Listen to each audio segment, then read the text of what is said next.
Good afternoon. My name is Zhang Shao, and I'm with LNG, and I'm selling LNG tuition buyers on daily basis. I talk to them a lot, and I'm from China, and because of the location of the West Coast LNG, so the natural market will be East Asia, namely Japan, China, and Korea. And in Japan, LNG import, is very flat, or even you decrease a little bit in the next 5 to 10 years. And in Korea, it's almost the same, very flat. So the only big engine of LNG demand increase is China. But China is like this today. When we talk about Beijing, it's more than 20 million people, and very big city, lots of high buildings, and also more than 5 million of cars. And when the weather is great, like strong wind, it can be like this. The left up of the picture shows the beautiful sky building in Beijing. It's the central CBD area, and the very unique building is the central television tower. And if there's no strong wind, and plus when it's in heating season, the weather can be like this within several hours. So you see that everything is so smoggy. And this picture, is Tiananmen Square. That's with smog and without smog. And thanks to the coal to gas switch in the past 5 years, we are now seeing more weather like the right side of the picture. So that's the effect of gas in China. And this is a picture showing the students wearing a mask in smoggy days. And these people running in smoggy for marathon. So in general, my sense is for people lives in Beijing, big city, they can very less concern the CO2 emission, almost zero. So their first priority is to breathe clean air every day. And can we go to the next one? Page, which one? Okay, thank you. And when we talk about China, most of Korean people will think about Beijing, Shanghai, and Guangzhou, big cities. But we don't forget, there are more than 0.7 billion people in China lives in a place like this. This picture, most of them, were taken from my hometown, from my parents' place. So this is a small village, look like the first one, and the second one is a single house in my village, and use the straw from there, and that's a field for heating and for cooking. And that one in the vehicle is also a field made of coal powder, and clay and water. And when it burns, like this, the triangle thing on the bottom. And this is a picture, coal burning stuff in my parents' place. This one, and also another picture in my parents' place. And this is one of my neighbors in the village, and they are burning probably either wood or even plastic.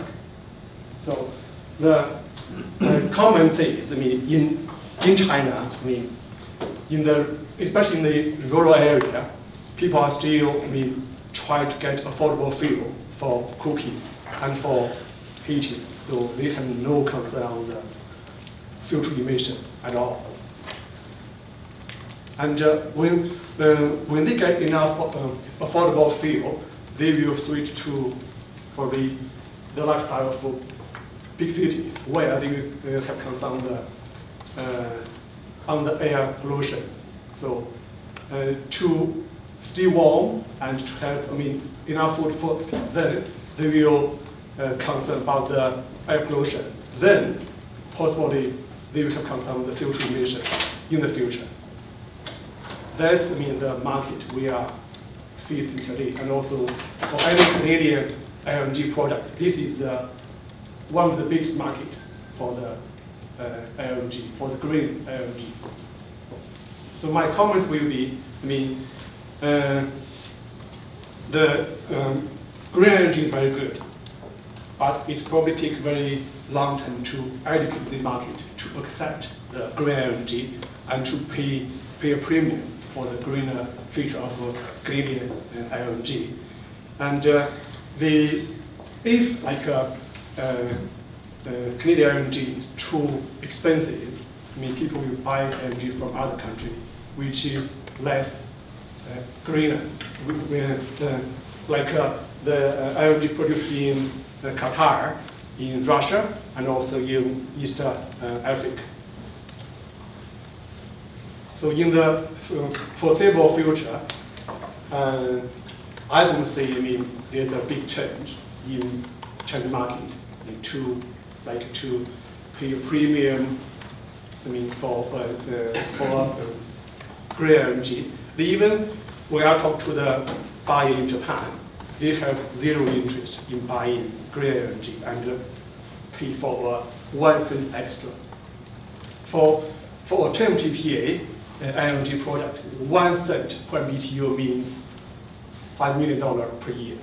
So who is going to pick up the extra cost if we go to like all these hydropower scenario for LNG product? Yeah, we are talking about commercial operation around 2027, 28. How can we make sure before this time frame we have a fiscal regime in place, we have enough clean BC power, BC hydropower available, and also eventually the LNG we produced, the green energy we produced is very much cost competitive compared with US, Qatar, and also East Africa.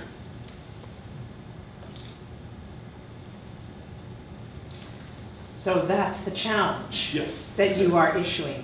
Yes. Right. Yes. Reinforcing the need for competitiveness on costs. Yes. If we go to 100%, it actually fine for the LNG from day one, from around the 2027 time frame, yeah. Which means a higher cost, a higher incremental cost for LNG.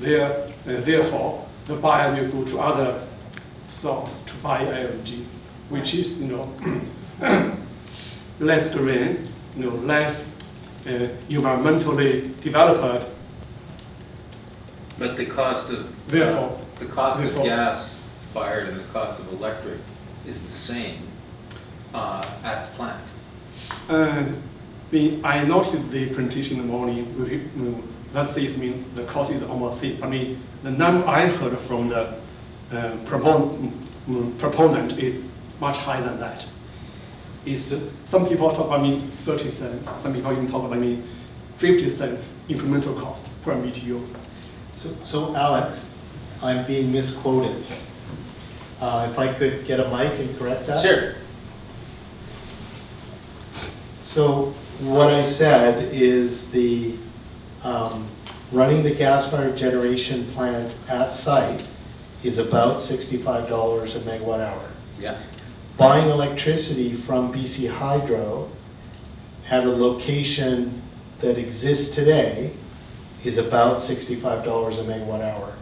The cost to build the transmission system to the site and to upgrade the transmission system so it could provide enough power to the site makes the price much higher than $65 a megawatt hour. Yeah. Yeah. So it's about the transmission. Right. And that's what. So it's not the same unless the transmission comes for free. Right.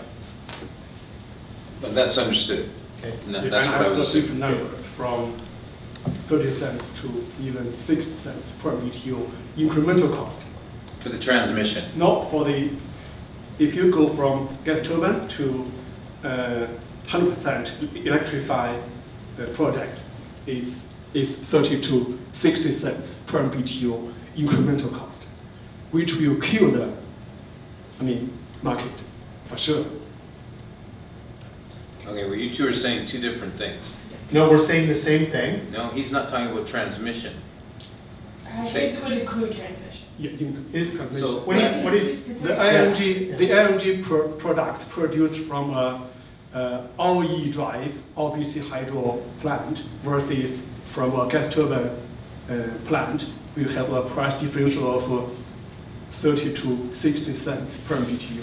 That's what I heard from the industry. Can I add a bit of dimension on that? Uh-huh. On an energy basis, on an energy basis, the price of natural gas is much cheaper than electricity. So if you need to buy a joule of energy, it'll be much cheaper to buy it with natural gas. But when you're operating a facility, an all-electric facility is actually cheaper to run itself compared to having gas drive, because there's more components with gas drive, there's more maintenance associated with them, and that all has costs associated with it. But a full E-drive, you've got a bunch of 15 megawatt electric motors that you're just connecting to a power line. They have high reliability. So operating a facility on full E-drive is less expensive, but the energy costs more. So those things trade off and they get pretty even, but the cost of energy itself is much cheaper for gas. So the $65 includes some operating costs for gas? Yeah, it would. There's incremental costs in operating the facility that you get using gas. Okay, Ron, so- Ron and Mike, is that consistent with well, what you're we're thinking? there's a very complicated analysis that goes behind this, and people are taking slices of it and trying to simplify it, and understand why you're trying to do that. But it's what matters in the end is the cents per MMBTU LNG produced. Yeah. And David is correct. Getting energy from natural gas, it will typically be cheaper than from electricity. I hope I don't have to start from the beginning. You need to do a whole analysis that looks at natural gas versus electricity as the energy source, what the cost is to get that gas or electricity to the LNG site, what it costs to, if in the case of an LNG site that is E-drive, what it costs to produce electricity with the natural gas to the same level of reliability, and then what is the ultimate cost considering that an electric drive LNG plant, considering all of the factors on operating costs, because electric is simpler than gas, for a bunch of reasons that you talked about, David. Then you need to look at the end cost, cents per MMBTU or cents per gigajoule of LNG produced. That's the end number that really matters, having factored in all of those things. And right now in British Columbia, on the north coast, because of the transmission infrastructure challenges, it will be more expensive to do it with electricity than with gas-fired generation at the LNG location. Do you have If the LNG plant is paying for the transmission. If BC Hydro is Yes. paying for the transmission, then it's even, roughly. Gets it close to even, yes. Yeah, that's the understanding that has been communicated this morning. Yeah. That if the electricity arrives on the doorstep of the plant somewhere in the Skeena Nass area or in Kitimat, and you have the choice, and it's N+1, it's I don't know, it's cheaper to go electricity or 6 one, half dozen the other? I'm gonna talk about that in my presentation. Okay, I have good. some tables and charts and everything. Great, so Breaks that thank down a you bit. for your presentation. We need to carry on here.